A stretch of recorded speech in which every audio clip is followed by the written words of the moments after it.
बीवी के सर सबसे पहला बीवी का हक वही है जो आपका भी हक है एज अ ह्यूमन बीइंग। उसको उसकी पर्सनल प्राइवेसी के अंदर कोई इंट्रूजन नहीं कर सकता। अच्छा, उसमें सर क्या क्या आ जाता है? उसमें सब कुछ आता है कि जो वो पर्सनल लाइफ उसकी है, जो उसकी पर्सनल स्पेस है, उसमें किसी गैर आपके शोहर की एंट्री भी बगैर इजाजत के नहीं हो सकती। अल्लाह के नबी सल्लल्लाहु अलैहि वसल्लम अपनी बीवियों के घर भी नॉक करके एंटर होते थे। और इधर सासें जो हैं वो बाथरूम के दरवाजे में भी लॉक तोड़ देती हैं कि कौन होती हो तुम, हमें पता होना चाहिए तुम्हारा क्या क्या काम है और कहां पे क्या क्या तुम्हारी रूटीन गुजर रही है। ना बीवी शोहर के मोबाइल चेक कर सकती है ना शोहर बीवी के। ये आसान करके बता रहा हूं आपको, ये इस्लाम के बेसिक असूल है। किसी अडल्ट की प्राइवेट पर्दा, ये जो बहुत शौक है ना इनको पर्दे का हुक्म देने का, पाकिस्तानियों को पर्दे का, औरत को पर्दा कराओ तो असल वाला पर्दा कराओ ना। औरत की स्पेस का भी पर्दा होता है। और आप भी अडल्ट हैं सर, आपसे बेहतर कौन जान सकता है, मेरे से बेहतर कौन जानता है अडल्ट को कहां कहां पर्सनल स्पेस में पर्दा चाहिए होता है। बिल्कुल चाहिए होता है, बिल्कुल सही कह रहे तो आप बताएं जॉइंट फैमिली में कोई किसी आदमी या औरत का पर्दा है? नहीं, वहां तो सब खुला है sir.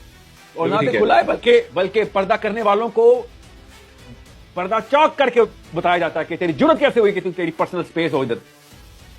That's true, that's true. उसके बारे में टैबूज हैं कि ये घर की फर्द और घर की औरत ही नहीं है, ये इसने माना ही नहीं है कि इसकी शादी हुई है। ये अपने आप को फिर भी अलग रखती है, अपने कमरे में रहती है, बहुत एरोगेंट किस्म की औरत है। ऐसे बेशर्म लोग हैं ये। और अपने आप के नाम इन्होंने मुसलमानों वाले रखे हुए हैं। एटलीस्ट पीटर फ्राई के नाम रखो, बच्ची तो ना कंफ्यूज करो हमारी, उसको पता हो गैर मुस्लिम टाइप लोग। अगर आपके माँ बाप की खिदमत करे, आपके माँ बाप की, लड़को आपसे कह रहा हूं, इसका पैसे ले सकती है वो आपसे इस्लाम में। और अगर वो मांग ले और आप ना दें तो आप पे पर्चा करेगी वो, और आप पे दुनिया में ना पर्चा किया तो आखिरत में करेगी वो। सर ये भी मतलब ये हमारे कानून में है?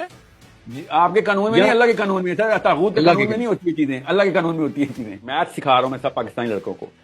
बीवी अपनी शोहर की इजाजत के बगैर किसी को घर में दाखिल नहीं होने दे सकती। ठीक है।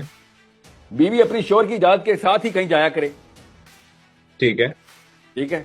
अब समझें, अगर शोहर इस काबिल ही नहीं है कि वो इजाजत दे, उसका अब्बा जी इजाजत दे या ना दें, तो शोहर बनने के काबिल नहीं था ना वो लड़का भी। हाँ जी।